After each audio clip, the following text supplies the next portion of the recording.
അംസാക്ക, ഈ കാണുന്ന 10 രൂപ, ഇതുപോലുള്ള ഒരു 10 രൂപ നിങ്ങളുടെ ഉമ്മാൻ്റെ കയ്യിൽ നിന്നും കിട്ടിയതാണ്. ഇന്ന് കാണുന്ന ഹംസ അഞ്ചുമുക്കിൽ എന്ന് പറയുന്ന ഇത്രയും ബിസിനസ് സാമ്രാജ്യം കെട്ടിപ്പടുത്ത ഹംസാക്കാൻ്റെ മുതൽ മുടക്ക് എന്ന് പറയുന്നു. വെറും 6ാം ക്ലാസ്സുകാരനായ ഹംസാക്ക ഇന്ന് അമേരിക്കയിൽ നിന്ന് പോയി PhD എടുത്ത്, അതായത് ഇന്ത്യയിലും ലോകത്തുള്ള പല ഭാഗത്തും ബിസിനസ് കൊണ്ട് നടക്കുന്ന ഇത്രയും സിമ്പിളായിട്ടുള്ള ഒരു മനുഷ്യൻ.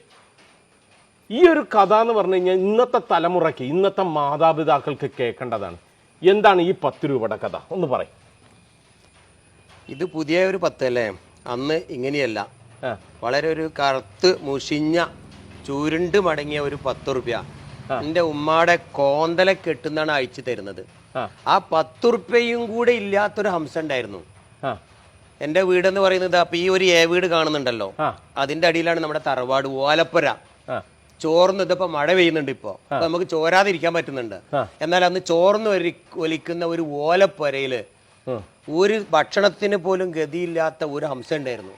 3ാം ക്ലാസ് സ്കൂളിലേക്ക് പോകണ ആ രംഗമാണ് ഇന്നും ഞാൻ ഓർക്കണത്. അന്നൊക്കെ 10 എന്താ പറയാ 10 ലക്ഷത്തിന്റെ മൂല്യം ഉണ്ടാവും, 10 റുപ്യയും ഇല്ല. പക്ഷെ അന്ന് സ്കൂളിലേക്ക് പോകുമ്പോൾ എല്ലാവർക്കും പുത്തൻ ഉടുപ്പുണ്ട്, ഒരു കുടയുണ്ടാവും, ചില ചോറ്റുപാത്രം ഉണ്ടാവും, ചെരുപ്പുണ്ടാവും, ബാഗ് ഉണ്ടാവും. അങ്ങനത്തെ എല്ലാ സുഖ സൗകര്യങ്ങളോടെ സ്കൂളിൽ പോണ ഹംസ ഒന്നുമില്ലാതെ നിൽക്കുമ്പോഴാണ് ഉമ്മ പറഞ്ഞത്, ദേ അപ്പുറത്തുണ്ട് ഒരു മൂർക്കത്ത് വീട്, അവിടെ നിന്ന് മജീദ് എന്ന് പറഞ്ഞ ഒരു സഹോദരൻ, എൻ്റെ പ്രായ, അവൻ്റെ ഒരു പഴയ കുപ്പായ ഉമ്മാക്ക് കിട്ടിയിക്കണ്, അവർ കൊടുത്തതാ. അത് കീറിയതാണ്, അത് തുന്നി അലക്കിയിട്ട് എനിക്ക് ഇട്ടെന്നിട്ട് എൻ്റെ ഉമ്മ പറയാം, മോനെ ഇത് ഇട്ട് പൊയ്ക്കോന്ന്. ചായയും കടിയില്ല അന്ന്, പലഹാരങ്ങളൊന്നുമില്ല. ഒരു കുത്തിഞ്ഞാണത്തിൽ അരി വറുത്ത് കടിയാക്കിയിട്ട് കട്ടൻ ചായ എടുത്തിട്ട് തന്നിട്ട് കുടിക്കും മോനെ എന്ന് പറഞ്ഞപ്പോൾ ഞാൻ ചോദിച്ചിട്ട് എവിടുന്നേ ഉമ്മ നമുക്ക് അരി കിട്ടിയെന്ന്. അപ്പം അതിൻ്റെ അർത്ഥം എന്താ? അരി ഭക്ഷണം കഴിച്ചത് പോലും ഹംസക്ക് ഓർമ്മയില്ല. കുട്ടിക്കാലത്ത് ഉമ്മ വായിൽ ഉരുട്ടി തന്നിട്ടുണ്ടാവും, ഓർമ്മയില്ല. അപ്പോഴാണ് എൻ്റെ ഉമ്മ പറയുന്നത്, ഈ വീടിൻ്റെ വരാന്തയിലേക്ക് കരി തേച്ച തിണ്ടിലുണ്ട് ചുരുണ്ട് മടങ്ങി ഒരു പാവം വൃദ്ധൻ കിടന്നുറങ്ങണം. എനിക്ക് കൊണ്ടത് കാണിച്ചു തരണം ഉമ്മ, കണ്ടടാ ഇന്നലെ എൻ്റെ അടുത്ത് യാചിച്ചു വന്നതാ. ഞാൻ എൻ്റെ പട്ടിണിയും പാവം പറഞ്ഞപ്പോൾ അദ്ദേഹത്തിൻ്റെ ഭാണ്ഡത്തിൽ നിന്നും തന്ന ഒരു പിടി അരിയുടെ അരപ്പിടിയാണ് കഞ്ഞി വെച്ചത്. അതിൻ്റെ പകുതി കൊണ്ട് അതിന് ഞാൻ കഞ്ഞി കൊടുത്തു, പാതിയാണ് ഈ ചായക്കടി ഉണ്ടാക്കി, എൻ്റെ കുട്ടി കുടിച്ചോളി എന്ന് പറഞ്ഞപ്പോൾ ആവേശത്തോടെ പറഞ്ഞ വാക്ക്, എന്നാൽ എന്നും ആ പാപ്പാനോട് ഈ വീട്ടിലേക്ക് വരാൻ പറയുന്ന പറഞ്ഞു. അപ്പോൾ ആ വീടിൻ്റെ അവസ്ഥ ഇപ്പം എന്തായിരിക്കും? 10 ഉറുപ്പ്യ ഇല്ല, 10 വലിയ പൈസയാണ്. അങ്ങനെ സ്കൂളിലേക്ക് പോയി, അവിടെ പോയി പഠിക്കണ ഓരോരോ മാഷിൻ്റെ ചോദ്യങ്ങൾ, ഇതൊന്നും ഇപ്പം ഞാൻ വിശദീകരിക്കുന്നില്ല. അന്ന് ഓർത്തിട്ടുണ്ട് എന്ന് എനിക്ക് സ്വന്തമായ ഉടുമുണ്ട് വാങ്ങും പഠിച്ചോനെ. ഞാൻ അന്ന് അധ്വാനിക്കാൻ തുടങ്ങി, കച്ചവടം ചെയ്തിട്ടുണ്ട്, കടല കച്ചവടം ചെയ്തിട്ടുണ്ട്. 3ാം ക്ലാസ് പഠിക്കും, 3ാം ക്ലാസ് 8ാമത്തെ വയസ്സിൽ അധ്വാനം തുടങ്ങിയതാ. എന്തിന്? കല്ലൻ ചേക്കുകാക്കാൻ്റെ പറമ്പിൽ പോയിട്ടേ കുകൻ്റെ ഇല അരിഞ്ഞു കൊണ്ടുവന്നിട്ട് മീൻകാർക്ക് കൊണ്ടു കൊടുത്തപ്പോൾ അവിടുന്ന് എറിഞ്ഞു ഓടിച്ചിട്ടുണ്ട്, പാടില്ല, അത് തോലിന് വളമായിടാളാണ്. അങ്ങനെ അതും കിട്ടിയില്ല. 10 പൈസ ഇട്ടും ഇറച്ചിക്കാർക്ക് കൊടുത്താ. മനോട് സങ്കടം പറഞ്ഞപ്പോൾ അമ്മ പറഞ്ഞ വാക്കുണ്ട്, മോനെ തേക്കിൻ്റെ ഉണങ്ങിയ ഇല ഉണ്ട് അവിടെ, അത് പെറുക്കിയെടുത്തോണ്ടേ, അതെടുത്ത് വെള്ളത്തിൽ മുക്കിയാൽ എനിക്ക് പൊതിർന്ന് കിട്ടും, ഇറച്ചിക്കാർക്ക് കൊടുക്കുക, അതാരും എടുക്കണ്ടെന്ന് പറയില്ല. അങ്ങനെ ഏളി മോർണിങ്ങിന് പോകും, സുബൈൻ്റെ ഒരു വെയിൽ വിളിച്ചാൽ അപ്പം പോകും. എന്തിന്? അത് പൊട്ടാതെ എടുക്കാൻ അയല. എന്നിട്ട് അത് നിർത്തിയിട്ട് മീൻകാർക്ക് കൊണ്ടേ കൊടുക്കും, കിട്ടുന്ന 10 പൈസ ഉണ്ടാവും. ആ 10 പൈസ കൊണ്ട് അന്നത്തെ മീൻ മേടിക്കും. 8ാം ക്ലാസ് 8 വയസ്സുകാരൻ അന്നത്തെ അധ്വാനം തുടങ്ങി. 6ാം ക്ലാസ്സിലെത്തിയപ്പോൾ സ്കൂളിലേക്ക് തന്നെ പോകണ്ടാന്ന്. എന്തേ? ഞാൻ അധ്വാനിച്ചുണ്ടാക്കണാണല്ലോ എൻ്റെ തുണി കുപ്പായൊക്കെ, എൻ്റെ പുസ്തകവും പേനയും ആര് വാങ്ങണതാ? ഞാൻ വാങ്ങണതല്ലേ. അപ്പോൾ സ്കൂളിൽ പോകാതിരുന്നാൽ ആ പൈസ മിച്ചം വെച്ചാൽ വീട്ടിൽ പട്ടിണി മാറൂടാ. എൻ്റെ ഉമ്മാക്കും വാപ്പക്കും അനക്കൊക്കെ കഞ്ഞുടിക്കുക, അതുകൊണ്ട് ഈ സ്കൂളിൽ പോകല്ല, പണിക്ക് പോയിക്കുവാന്ന്. ഒരു വാപ്പാൻ്റെ അങ്ങേ അറ്റത്തെ നിവൃത്തികേടല്ല അതൊക്കെ. ഞാൻ ഒന്നും മിണ്ടിയില്ല. സ്കൂളിൽ പോകണ്ടെന്നല്ല പറഞ്ഞു, പഠിക്കണ്ടെന്ന് പറഞ്ഞിട്ടില്ലല്ലോ. ഇപ്പം എൻ്റെ കണ്ണ് വെട്ടിച്ച് പഠിക്കാൻ പോയി. കോട്ടക്കലേക്ക് 7 കിലോമീറ്ററിൻ്റെ ഇവിടുന്ന് രണ്ടത്താണിന്ന് നടന്നു പോകും, അവിടുന്ന് ട്യൂഷൻ പഠിക്കുക. 16 വയസ്സായ 10ാം പണി കഴിഞ്ഞ് വന്നിട്ട് ഈ പണിയൊക്കെ കഴിഞ്ഞിട്ട് 16 വയസ്സായ SSLC ചെയ്താന്നുള്ളത് കേട്ടു. അപ്പോൾ അതിനു വേണ്ടി തയ്യാറാവുക. അങ്ങനെ ട്യൂഷന് പോയി തിരിച്ചു വരുന്നു, ട്യൂഷന് പോയി തിരിച്ചു വരുന്നു. 10ാം ക്ലാസ്സിൻ്റെ എല്ലാ ഏർപ്പാടും ചെയ്തു. ആ സ്കൂളിൽ നിന്നും കോട്ടക്കൽ അക്ഷയ കോളേജ് എന്നാണ് പറയുക, ട്യൂഷൻ സെൻ്ററിൽ പുറത്താക്കി. എന്തേന്ന് വെച്ചു? 10 റുപ്യ കൂടി ഫീസ് അടയ്ക്കാണ്ട്, പരീക്ഷാ ഫീസ് അടച്ചിട്ടില്ല, അതുകൊണ്ട് അത് അടയ്ക്കാതെ അവർക്ക് പരീക്ഷ എഴുതാൻ പറ്റില്ല പറഞ്ഞു. ഞാൻ പൊട്ടിക്കരഞ്ഞിട്ടാണ് അവിടുന്ന് നടന്ന് രോഗിയായി കിടക്കുന്ന എൻ്റെ ഉമ്മാൻ്റെ അടുത്ത് വരികയാണ്. ഉമ്മ, എനിക്ക് ഒരു 10 റുപ്യ ഇല്ലാത്തതുകൊണ്ട് എന്നെ പുറത്താക്കിയല്ലോ, എന്ത് ചെയ്യും ഞാൻ എന്ന് പറഞ്ഞിട്ട് കരഞ്ഞപ്പോൾ അവിടെ നിന്നാണ് ആ 10ൻ്റെ തുടക്കം. ഇന്നും മറന്നിട്ടില്ല. ഒരു കറുത്ത തുണി എൻ്റെ ഉമ്മ എടുക്കുക. നിവർന്നിരിക്കാൻ പോലും വയ്യ, ഒരാൾ വേണം നിവർത്തി വെക്കാൻ. എല്ലാം തൊലിയുമായിട്ടുണ്ട്, കവളൊക്കെ ഇങ്ങനെ ഒട്ടിപ്പിടിച്ചിട്ടുണ്ട്. എന്താ അത് കാരണം എന്നൊന്ന് ചോദിക്കാനുള്ള ബുദ്ധിയൊന്നും 16 വയസ്സായിട്ടും എനിക്കുണ്ടായിരുന്നില്ല. അപ്പോഴാണ് പറഞ്ഞു, എൻ്റെ കയ്യിൽ ഒരുപാട് പൈസ ഉണ്ട് മോനെ, എൻ്റെ കുട്ടി കരയണ്ടാന്ന്. അതൊരു വല്ലാത്ത നുണയായിരുന്നു എന്ന് പോലും മനസ്സിലാക്കാൻ പറ്റിയില്ല. ഒരുപാട് പൈസ ഉണ്ട് എൻ്റെ അടുത്ത്. ചില അമ്മമാരങ്ങനെ മക്കളോട് പറയും, അങ്ങനത്തെ നുണ പറയും, ഹലാലായ നുണ പറയും. അങ്ങനെ കണ്ടു. അയാൾ നിമിർത്തിരുന്നിട്ട് എന്നും അയക്കാത്ത ആ കെട്ട് എൻ്റെ മുന്നിൽ അഴിച്ച് അവിടെ നിന്നാ ഈ ഒരു 10 രൂപ എൻ്റെ കയ്യിൽ വെച്ചിട്ട് പറയണം, എൻ്റെ ഉമ്മ ഇനിയുണ്ട് എൻ്റെ അടുത്തിട്ടാ, എൻ്റെ കുട്ടി ഫീസ് അടച്ചോളിന്ന്. ഒന്നും ചോദിക്കാണ്ട് ഞാൻ ആ ഫീസ് അടച്ചു. പരീക്ഷ എഴുതി. അടുത്ത ദിവസം ഉമ്മാനിരുന്ന സന്തോഷം പറയണം, ഉമ്മ ഞാൻ 10ാം ക്ലാസ് ജയിക്കും, എന്നിട്ടൊരു ജോലി കിട്ടും എനിക്ക്, എൻ്റെ ഉമ്മാനെ പൊന്നുപോലെ നോക്കും, ഞാൻ കൊണ്ടുപോകും, ഞാൻ പലയിടത്തേക്കും, നമുക്ക് പോണമ്മ എന്നൊക്കെ ഇങ്ങനെ പറഞ്ഞിരിക്കുമ്പോഴാണ് എൻ്റെ ഉമ്മാട് ചുമച്ചങ്ങനെ അങ്ങോട്ട് വീണു. നന്നായി ആസ്മയുള്ള ആളാണ്. വീണു. എല്ലാവരും ഓടി വന്നു, താങ്ങി പിടിച്ച് കിടത്തി. എൻ്റെ ഉപ്പ തലയിലൂടെ കുറച്ച് വെള്ളം ഒഴിച്ചു. ഞാനങ്ങോട്ട് കരയാൻ തുടങ്ങി, എൻ്റെ ഉമ്മ മരിച്ചേന്ന് പറഞ്ഞിട്ട്. കാരണം ഒച്ചയൊന്നുമില്ല, ഒന്നും ഒരു അനക്കമില്ല. എവിടേക്കോ ഉപ്പ തട്ടി, പുറത്തൊക്കെ തട്ടി, തലയിലൊക്കെ തട്ടിയപ്പോൾ ഒന്നിട്ട് കണ്ണ് തുറന്ന് ശ്വാസം കൊണ്ട് പിടിച്ച്, കരണ്ട മോനെ, ഇല്ലടാ ഞാൻ മരിച്ചിട്ടില്ല, എൻ്റെ കുട്ടി കരരുത് എന്ന് പറഞ്ഞു. അത് പറഞ്ഞ് തീർന്ന് ഇല്ല. ഉമ്മ ഒരിക്കലും കൂടി ചുമച്ചു. ആ ചുമയിൽ ഇല്ല. അത് പറഞ്ഞപ്പോൾ ഉപ്പാനോട് ചോദിച്ചു, എവിടെ ഉപ്പാനോട് ഉപ്പ ചോദിക്കണം ഉമ്മാനോട്, എവിടെയാണ് എൻ്റെ കഫ് സിറപ്പ്? വായിൽ കഫം കെട്ടിക്കിടന്നതാ, അതുകൊണ്ടാണ് ഇങ്ങനെ ചുമ വരുന്നത്. അത് കുടിച്ചാൽ മാറും. കാരണം അന്ന് കൊണ്ടുപോകാനൊന്നും പൈസ ഇല്ല, ഇവിടെ റോഡും ഉണ്ടായിരുന്നില്ല അന്ന്. ഒരു മഞ്ചലിലൊക്കെ ആക്കണം ആശുപത്രിയിൽ പോകണമെങ്കിൽ. അവിടെ കഫ് സിറപ്പ് എടുത്താണ്ട് കുടിക്ക് ഞാൻ ഒഴിച്ചു തരാം എൻ്റെ വായിൽ. ഉമ്മാനങ്ങനെ താങ്ങി പിടിച്ചുകൊണ്ട് ഒരു പാതി മരിച്ച ഉമ്മാൻ്റെ വായിലേക്ക് മരുന്ന് ഒഴിച്ച് കൊടുക്കാൻ വേണ്ടി കുപ്പി പരിശോധിക്കുകയാണ്. എവിടെയാണ് കുപ്പി? കുറേ നോക്കി എന്നോട് പറഞ്ഞു, എടാ നോക്ക് അവിടെ കുപ്പി ഉണ്ടാവിരിക്കണേ, കഫ് സിറപ്പിൻ്റെ കുപ്പി. ഞാൻ ഓരോന്നും എടുത്ത് നോക്കും, മുഴുവനും കാലിയാണ്, ഒന്നും ഉള്ളതില്ല.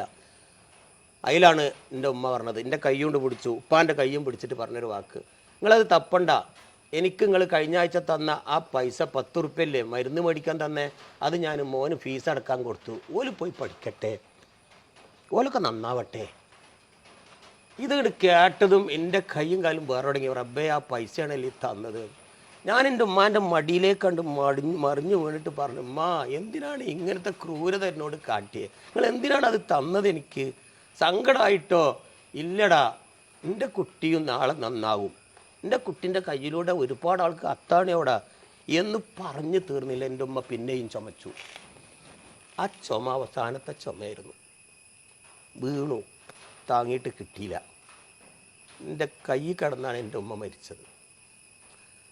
അത് എത്ര വർഷങ്ങൾ ഇന്ന് കഴിഞ്ഞാലും മറക്കാൻ പറ്റൂല. അത് ഇനി എത്ര പ്രാവശ്യം ആര് ചോദിച്ചാലും, ഒരുപാട് ആൾ ചോദിച്ചിട്ടുണ്ട്, ഞാൻ ഓരോ ക്ലാസ്സിലും ഇത് ഷെയർ ചെയ്തിട്ടുണ്ട്. ആ വിഷ്വൽ, ആ ഉമ്മാടെ മുഖം ഇക്കങ്ങോട്ട് വിട്ടു പോണില്ല. ഞാൻ അവിടെ ഇരുന്ന് കരയാനും തോന്നുന്നില്ല, എന്താണെന്നറിയാതെ നിശ്ചലമായി കിടക്കുന്ന ആളുകളൊക്കെ ഓടിക്കൂടി ഒരു മഞ്ചലിലാക്കി കൊണ്ടുപോയി ആശുപത്രിക്ക്. ഡോക്ടർ പറഞ്ഞു 2 മണിക്കൂർ മുന്നേ മരണം സംഭവിച്ചിട്ടുണ്ട്. ഒരു നേരത്തെ കഫ് സിറപ്പ് പോലും മേടിച്ചു കൊടുക്കാൻ എന്താ മക്കളെ നിങ്ങളെ കൊണ്ട് കഴിഞ്ഞില്ലേ എന്നുള്ള അവിടുത്തെ ഒരു ചോദ്യം അതോടുകൂടി വീണ്ടും തകർന്നു. ഒരു മക്കൾക്ക്, ഒരു രക്ഷിതാക്കൾക്കും ഈ ഒരു ഗതി വരരുത്. അന്ന് തുടങ്ങിയ പാച്ചില ഓട്ടം നിർത്തിയിട്ടില്ല. 39 കൊല്ലായിപ്പോൾ എൻ്റെ ഉമ്മ മരിച്ചിട്ട്. ഇന്നും ആ മുഖവും ഈ 10 രൂപയും ഇന്നും ഓർക്കാത്ത, കരയാത്ത ദിവസം അംസൻ്റെ ജീവിതത്തിൽ നിന്ന് കടന്നു പോയിട്ടില്ല.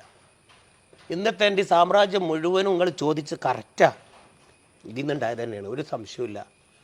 ഇന്നത്തെ പുതുതലമുറക്ക് വലിയൊരു പാഠം തന്നെയാവും. മാതാപിതാക്കളെ നോക്കാത്ത, അവരെ ചീത്ത പറയണ, അവരെ വഴക്ക് പറയണ, അവരടിക്കണേ, അവരെ കൊല്ലണ എത്ര കുട്ടികളുണ്ട് ഇല്ലേ? നെഞ്ചത്ത് കടാര കയറ്റുന്ന മക്കളില്ലേ? അവർക്ക് സമർപ്പിക്കണം നിങ്ങൾ. ഇനി ഒരു ഉമ്മക്കും ഈ ഒരു ഗതി വരരുത്. അതന്നെ, ഇത് എത്ര പറഞ്ഞാലും അവസാനിക്കില്ല. ഞാൻ ഓരോ ക്ലാസ്സിന് പോകുമ്പോഴും പുതുതലമുറ ഇരിക്കുമ്പോൾ ഷെയർ ചെയ്യാറുണ്ട്. ഏതായാലും സങ്കടം ബാക്കി. എല്ലാം മയ്യത്തൊക്കെ കൊണ്ടുപോയി മറവ് ചെയ്ത് എന്നെ വിളിച്ചോണത്തി പോയി. ഞാൻ മയ്യത്തിൻ്റെ ഒപ്പൊക്കെ പോയി. സാരമില്ല, അള്ളാൻ്റെ വിധിയല്ലേ. വാപ്പ ജീവിച്ചിരിപ്പുണ്ടല്ലോ. ഉപ്പാനെ നോക്കാൻ തന്നെ ആയി. ഉപ്പാനെ നന്നായിട്ട് നോക്കണം. പണിക്ക് വീണ്ടും പോയി, പഠിക്കാൻ പോയി, പണിക്ക് പണി എടുക്കാത്ത ഒരു പണിയില്ല, എടുക്കാത്ത ഒരു പണിയില്ല. ചാണം വാരിയിട്ടുണ്ട് അറിയങ്ങൾ, റോട്ടിൽ നിന്ന് ചാണകം വാരിയിട്ട് ഉണക്കി പൊടിച്ചിട്ട് വളകരി കൊടുത്തിട്ടുണ്ട്. കുകൻ്റെ ഇല വെട്ടി മുറിച്ചിട്ടുണ്ട്, വിറ്റിട്ടുണ്ട്. നാക്കൊണ്ട് പാളുണ്ടാക്കിയിട്ട് പിന്നെ മാർക്കറ്റ് കൊണ്ടുപോയി വിറ്റിട്ടുണ്ട്. ചൂട്ടുണ്ടാക്കി വിറ്റിട്ടുണ്ട്. കടലക്കച്ചവടം ചെയ്തിട്ടുണ്ട്. അച്ചാറുണ്ടാക്കി വിറ്റിട്ടുണ്ട്. മിഠായി ഉണ്ടാക്കി വിറ്റിട്ടുണ്ട്. മിഠായി ഉണ്ടാക്കി വിറ്റതുകൊണ്ട് ആളുകൾ, നാട്ടിലെ പഴയ കുട്ടികളൊക്കെ ഇപ്പോഴും മിഠായി ഹംസ എന്ന് വിളിക്കാറുണ്ട്. ഇപ്പോഴും അഭിമാനത്തോടെ ഞാനത് ഏറ്റെടുക്കും. അങ്ങനെ ഒരുപാട് കച്ചവടങ്ങൾ ചെയ്തിട്ടുണ്ട്. ഏതായാലും ഇനിയുള്ള ലക്ഷ്യം വാപ്പനെ നോക്കണം.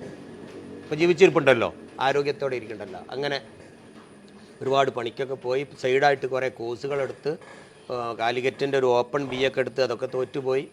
ഏതായാലും ഇലക്ട്രോണിക്സും ടെക്നിക്കലും പല കോഴ്സും പഠിച്ച് നേരെ വിദേശത്തേക്ക് വിട്ട് കാഷിയോ കമ്പ്യൂട്ടർ കമ്പനിയിലെത്തി, കല്യാണം കഴിച്ചു. അങ്ങനെ സന്തോഷത്തോടെ അവിടെ ജീവിക്കുകയാണ്. ഒരു വയസ്സായ ഒരു കുട്ടീനെയും ഒരു മോളും വന്നു. ആ കുട്ടിക്ക് ഏകദേശം ഒരു വയസ്സോളായി. ആ സമയത്താണ് ഉപ്പാനെ കൊണ്ടുപോയി ഹജ്ജ് ഉംറയൊക്കെ ചെയ്യിപ്പിച്ചു. നല്ല സുഖമായിട്ട് ഒരുപാട് കൂടെ എൻ്റെ താമസിപ്പിക്കുകയും ചെയ്ത ജിദ്ദയിൽ. ഒരു ദിവസം ഉപ്പ വിളിക്കുകയാണ്. ഞാൻ കാഷിയോ കമ്പ്യൂട്ടർ കമ്പനിയിലെ ജനറൽ മാനേജറായി പോസ്റ്റിലേക്ക് കണ്ട് കയറിയിട്ടുള്ളൂ. 7 കൊല്ലം കഴിഞ്ഞ് 8ാമത്തെ കൊല്ലം. ആ സമയത്ത് ഉപ്പ വിളിക്കുകയാണ്, മോനെ എനിക്ക് തീരെ വയ്യ, എന്നെ ഒന്ന് കാണണം. എനിക്ക് മനസ്സിലായി എന്തോ പന്തികേടുണ്ട്. ഞാൻ ഉടനെ വിളിച്ചു നോക്കി അയൽവക്കത്തുള്ള വീട്ടിൽ. അപ്പോൾ പറഞ്ഞു ഉപ്പാക്ക് ബ്ലഡ് ക്യാൻസറാണ്, വല്ലാത്ത വേദന ഉണ്ട് ഉള്ളിൽ, ഡോക്ടർ പറഞ്ഞു, ഉപ്പാനെ അറിയിച്ചിട്ടില്ല. പിന്നെ ഞാൻ ഒട്ടും ചിന്തിച്ചില്ല, എൻ്റെ ഉമ്മ നഷ്ടപ്പെട്ടതുപോലെ എൻ്റെ വാപ്പക്കൊരു ഗതി വരരുത്. നിങ്ങൾക്കൊരു നേരത്തെ മരുന്ന് കൊടുക്കാൻ പോലും അല്ലേ, കഫ്സറഫിന് പോലും കഴിഞ്ഞില്ലല്ലോ എന്ന ആ ഒരു ചൂണ്ടുവരൽ ആ ഡോക്ടറുടെ ചോദ്യം ഇങ്ങനെ മുഴച്ച് നിൽക്കുക. ഓടി ഞാൻ അവിടുന്ന് പറഞ്ഞു, പോവരുത് നിങ്ങൾ ഉത്തരവാദിത്തപ്പെട്ട കമ്പനിയിൽ ജോലിയാണ്, കാഷിയോ കമ്പ്യൂട്ടർ കമ്പനിയിലെ സർവീസ് സെൻറ്ററിലാണ്. ഞാൻ പറഞ്ഞു പറ്റില്ല, ഞാൻ പോകണം. എൻ്റെ ഉപ്പയാണ് വിളിച്ചിട്ടുള്ളത്. ലോകത്തിൻ്റെ ഏത് കോണിന്നും എൻ്റെ ഉപ്പ വിളിച്ചാൽ എന്തും ഉപേക്ഷിച്ച് ഓടിയെത്തും. അങ്ങനത്തെ ഒരു സെറ്റപ്പിലാണ് ഞാൻ നിൽക്കുന്നത്. തിരിച്ചെത്തി, വാപ്പാനെടുത്ത് കൊണ്ടുപോയി. ആ ജോലി ഉപേക്ഷിച്ചു. ഈ വീട് ഇപ്പം നമ്മൾ ഈ കാണുന്ന വീട് പാതിപ്പണിയിൽ കിടക്കുക, കൂടിയിരുന്നിട്ടില്ല. 1997 ലാസ്റ്റ് 98 ഡിസംബർ എത്തി, 97 ഡിസംബർ പാതി പണിയെടുത്ത് കിടക്കണ വീട്. താഴെയാണ്. എന്നിട്ട് താഴെ പെട്ടെന്ന് പണിയെടുത്തൊരുത്തുണ്ട്, അവിടെയാണ് ഉപ്പ കിടക്കണം. കൊണ്ടുപോയി എടുത്തിട്ട് നല്ല ആശുപത്രിയൊക്കെ കൊണ്ടുപോയി. ഡോക്ടർ പറഞ്ഞു ഒരു രക്ഷയില്ല, ബ്ലഡ് ക്യാൻസറാണ്. അത് പറ്റൂല, എൻ്റെ ഉപ്പാക്ക് എന്താച്ചാൽ ചെയ്ത് കൊടുക്കണം. ഈ വീട് അങ്ങോട്ട് പണയം വെച്ചു. എൻ്റെ കയ്യിൽ കുറച്ച് ഭൂമി ഉണ്ടായിരുന്നു, അതും വിറ്റു. ബാങ്ക് ബാലൻസ് മുഴുവനും തീർന്നു. എന്നിട്ട് എൻ്റെ ഉപ്പൻ്റെ കയ്യും പിടിച്ച് പറഞ്ഞൊരു വാക്കുണ്ട്, എന്തിനാ മോനെ ഈ ഇങ്ങനെയൊക്കെ ചെയ്ത്, ഇനിയിപ്പോൾ കടക്കാരനായല്ലേ, അത് വേണോ എന്ന് ചോദിച്ചപ്പോൾ തിരിച്ച് ഞാനൊന്ന് അങ്ങോട്ട് കൊടുത്തു. മാതാപിതാക്കളെ ഭക്ഷണം കൊടുത്ത, മാതാപിതാക്കളെ നോക്കിയ, അവരെ സംരക്ഷിച്ച ഒരു കുട്ടിയും ഈ ദുനിയാവിൽ പരാജയപ്പെട്ടിട്ടില്ല. അതിൻ്റെ ഉപ്പല്ല എന്നെ പഠിപ്പിച്ചത്. അതുകൊണ്ട് ഉപ്പ ഞാനെങ്ങനെ പരാജയപ്പെടാനാണ്? അന്ന് എൻ്റെ ഉമ്മ മരിക്കുന്ന നേരത്തെ എനിക്ക് വേണ്ടി ഇത് വരുന്നില്ല ഉമ്മ, ഉപ്പ എൻ്റെ കുട്ടി വിജയിക്കും, ആയിരക്കണക്കിന് ആളുകൾക്ക് അത്താണിയാവുന്നു, എൻ്റെ ഉമ്മ ഇത് വരുന്നില്ലേ? എന്നിട്ട് അങ്ങനെയാണ് നിങ്ങൾ പറയുന്നത്. ഉപ്പയായിട്ട് കരഞ്ഞു. ഇല്ലടാ, സത്യമാണത്, എൻ്റെ കുട്ടി രക്ഷപ്പെടും. അന്ന് രാത്രി എൻ്റെ വാപ്പയും മരിച്ചു. കടക്കാരനായ ലോണെടുത്ത കടം വെച്ച ഈ വീട്ടിൽ ഞാനും ഭാര്യയും മുഖത്തോട് മുഖം നോക്കി, ഒരു വയസ്സായ കുട്ടി ഇങ്ങനെ ഇരിക്കുക, എന്തു ചെയ്യുമെന്നറിയാതെ. ഓളെന്തോ പറഞ്ഞപ്പോൾ ഞാൻ പറഞ്ഞു, ഇല്ല, എൻ്റെ വാപ്പ പറഞ്ഞത് ഓർക്കുന്നുണ്ടല്ലോ, ഉമ്മാനും വാപ്പാനും നോക്കിയ ഒരു കുട്ടിയും ഈ ദുനിയാവിൽ പരാജയപ്പെട്ടിട്ടില്ല, നമ്മൾ വിജയിക്കൊടി. ആ ഉറച്ച വിശ്വാസത്തോടെ ഇരുന്നിട്ട് 1998 കോട്ടക്കൽ അങ്ങാടിയിലെ അപ്സര ഹോട്ടലിൻ്റെ സൈഡിൽ ഒരു 1000 ഉറുപ്യ വാടക കൊടുത്തൊരു ഷട്ടർ മുറിയിട്ട് പൊന്തിച്ച് കയ്യിലെ പഴയ സാധനങ്ങൾ, ഇലക്ട്രോണിക് സാധനങ്ങൾ കൊണ്ടു വെച്ചിട്ട് എഴുതി കൊടുത്തു, അവിടെ ഇതെല്ലാം വാടകക്ക് കിട്ടും, വേറെ ഒന്നുമില്ല, ഗൾഫിലേക്ക് പോകാനും പറ്റണില്ല, കടമുണ്ട്, ജീവിക്കണം, പട്ടിണി മാറണം, അത്രേ ലക്ഷ്യമുള്ളൂ. ജോലിയും പോയി, വിസയും പോയി. വാടക കൊടുക്കുക, ക്യാമറ വാടക കൊടുക്കുക, മൊബൈൽ ഫോൺ വാടക കൊടുക്കുക, TV ടാപ്പ് റിക്കാർഡറൊക്കെ CD പ്ലെയർ വാടക കൊടുക്കുക. ഒരു കാറുണ്ടായിരുന്നു, ഒരു മാരുതി 800, ഒരു ബൈക്കും ഉണ്ടായിരുന്നു, അതും ഒരു ചിത്രം വെച്ച് വാടകയ്ക്ക് എഴുതി വെച്ചു. അങ്ങനെ ജീവിക്കണം. അങ്ങനെ ഒരു കട എടുത്ത് തുടങ്ങി. ആ കടൻ്റെ പേരാണ് ബ്രിഡ്കോ എന്ന് പറയും. ആ കട പിന്നെ സർവീസ് സെൻ്റർ, അത് പിന്നെ സർവീസ് സെൻ്ററായി, പിന്നെ കുട്ടികളെ പഠിപ്പിക്കുന്നവരായി, പിന്നെ പഠിക്കുന്നവർക്കൊക്കെ ജോലി കൊടുക്കുന്ന സ്ഥാപനമായി, പിന്നെ ഒരുപാട് നിർമ്മാണങ്ങൾ തുടങ്ങി. ഇപ്പോൾ പല ഫ്രാഞ്ചൈസിയും ബ്രാഞ്ചുകളുമായി അൽഹംദുലില്ലാ സുമ്മ അൽഹംദുലില്ലാ 18,000 പേർക്ക് തൊഴിൽ കൊടുത്തു. ഞാനെന്ത് നേടിയെന്നല്ല പറഞ്ഞത്, 18,000 പേർക്ക് ജീവിത മാർഗം. എന്താ എൻ്റെ ഉപ്പത് വരുന്നത്? അത് പടച്ചോൻ ലൈവായിട്ടാണ് കാണിച്ചു തന്നു. ഈ ദുനിയാവിൽ തന്നെ കിട്ടും. മാതാപിതാക്കളെ നോക്കി ഈ ദുനിയാവിൽ തന്നെ പ്രതിഫലം കിട്ടും. അവരെ വേദനിപ്പിച്ചാൽ അതിനുള്ള പ്രതിഫലം ഈ ദുനിയാവിൽ തന്നെ കിട്ടും. എനിക്ക് എന്താ ചോദ്യങ്ങളൊക്കെ ഉണ്ട്, പക്ഷേ എൻ്റെ തൊണ്ടങ്ങട് ഇടറിയിട്ടേ പറയാൻ പറ്റില്ല. മാതാപിതാക്കൾ എന്നൊക്കെ പറയുമ്പോഴേ ഞാനൊക്കെ അക്കാര്യത്തിൽ ഒരുപാട് ഭാഗ്യം കെട്ടവനാണ്.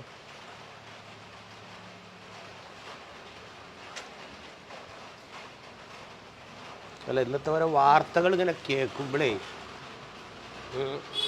ഉമ്മാനെ ഉപേക്ഷിച്ചു റോട്ടിൽ നിന്ന് കിട്ടി പല വൃദ്ധസദനങ്ങളും കയറി ഇറങ്ങും. ഞാനിന്നിപ്പോൾ അറിയോ, ഞാൻ പരിസരത്തുള്ള വൃദ്ധസദനങ്ങൾ കയറി ഇറങ്ങാത്ത എവിടെയില്ല. എൻ്റെ മക്കളെ പിടിച്ചിട്ടാണ് കൊണ്ടുപോവുക. അത്താണി അവിടെ കണ്ണൂർ അവിടെ കൊണ്ടുപോയി 3 മക്കളായിട്ട് ഇവിടെ പറഞ്ഞു, മോനെ മക്കളെ കണ്ടച്ചോളി ഇപ്പാക്കേരി ഒരു കട്ടിൽ ഇവിടെ ബുക്ക് ചെയ്തിട്ടോളി, നാളെ നിങ്ങൾക്കും ഇതുപോലെ ഞങ്ങളെ കൊടുന്നാക്കാന്ന് പറഞ്ഞപ്പോൾ 3 മക്കളും കൂടി കാല് കിടന്ന് കരഞ്ഞിട്ട് അവിടുത്തെ ഒരു അമ്മ പറഞ്ഞതുണ്ട്, എനിക്കേ 3 ആൺകുട്ടികളുണ്ട്, ഒരു പെൺകുട്ടിയുണ്ട്, നല്ല സുഖം, ഓലൊക്കെ അമേരിക്കയിൽ ജോലിയാ, ദുബായിൽ ജോലി, ബോംബെയിൽ വലിയ ബിസിനസ്സാണ്. അങ്ങനെ എൻ്റെ വീടുണ്ട് പൊളിഞ്ഞാടി എൻ്റെ തലയ്ക്ക്. അങ്ങനെ നാട്ടുകാരൊക്കെ കൂടി എന്നെ പിടിച്ച് ആസ്പത്രി കൊണ്ടുപോയി. ഞാൻ ആസ്പത്രിയിൽ നിന്ന് ഇറങ്ങിപ്പോന്ന് പാലക്കാട് ബസ് സ്റ്റാൻഡിൽ KSRTC ബസ് സ്റ്റാൻഡിൽ ഇങ്ങനെ കിടക്കുമ്പോഴാണ് ഈ ഇരിക്കണ ഉമ്മ എന്നെ അവിടുന്ന് കൊണ്ടുപോയത്. ഇപ്പോൾ എനിക്ക് നല്ല സുഖമാണ്. ഓ പറയണത് ഹേയ്, അങ്ങനെ ആ മക്കളെ കുറിച്ച് ഇങ്ങനെ ഓർക്കുകയായിരുന്നു. എന്ത് ക്രൂരതയാണ് അതൊക്കെ. ഇങ്ങനെ എത്ര കുടുംബങ്ങൾ അവസാനേ വൃദ്ധസദനത്തിലേക്ക് കൊണ്ട് എത്തിക്കുന്ന മക്കൾ. ഇങ്ങനെയൊക്കെ പൊന്നുപോലെ പാലൂറ്റി വളർത്തിയിട്ട് അവസാനം അവരെ കൊല്ലണേ, തലയറക്കണേ, വെട്ടിക്കൊല്ലണേ, കുത്തിക്കൊല്ലണേ അല്ലേ? അതെ. ഇതൊക്കെയാണ് ഇന്നത്തെ പത്രവാർത്തകൾ നമ്മൾ വായിക്കുന്നത്. ഇതൊക്കെ വായിക്കുമ്പോഴൊക്കെ എനിക്കത് പൂർത്തിയാക്കാൻ കഴിയില്ല. അങ്ങനെ ഒരു വാർത്ത വായിച്ചാണ്ട് അവസാനിപ്പിക്കാൻ ഇന്ന് വരെ കഴിഞ്ഞിട്ടില്ല. ഓർക്കും ഞാൻ എൻ്റെ എല്ലാ ജീവിത കഥകളും ഒരു രണ്ടത്താണിക്കാരൻ്റെ ഓർമ്മക്കുറിപ്പുകൾ എന്ന ഈ പുസ്തകത്തിലുണ്ട്. അടുത്ത തലമുറക്ക് ഞാൻ മരണപ്പെട്ടാൽ ഈ പുസ്തകം മരിക്കരുത്. അത് കൊണ്ടുപോയിട്ട് കുട്ടികൾക്ക് വായിക്കാൻ കൊടുക്കി. എന്തായാലും ഹംസാക്ക, അപ്പൊ ചങ്ങമരെ വേറെ ഒന്നുമല്ല കേട്ടോ. ഹംസാക്ക തൊണ്ട ഇടറിക്കൊണ്ടാണ് ഹംസാക്കാന്റെ കഥ കേട്ടത്. പക്ഷേ ഹംസാക്കാന്റെ വിജയകഥ അത് നമുക്ക് ഓരോരുത്തർക്കും, പ്രത്യേകിച്ച് ഇന്നത്തെ തലമുറയിലുള്ള മാതാപിതാക്കൾക്കും മക്കൾക്കും അറിയേണ്ട കാര്യങ്ങൾ. വെറും ഒരു 10 രൂപയെന്ന് തുടങ്ങിയിട്ട് 6ാം ക്ലാസ്സിൽ പഠനം നിർത്തിയിട്ട് ഇന്ന് ഈ ലെവലിൽ ഹംസാക്ക് എത്തിയിട്ടുണ്ടെങ്കിൽ ഹംസാക്കാന്റെ നിശ്ചയദാർഢ്യവും അതേപോലെ തന്നെ ഹാർഡ് വർക്കുമാണ്. എന്തിനായാലും മാക്സിമം വീഡിയോ ഷെയർ ചെയ്തും ഈ വീഡിയോ നമ്മുടെ ഓരോ മക്കൾക്കും ഒരു പാഠപുസ്തകം തന്നെയാണ്.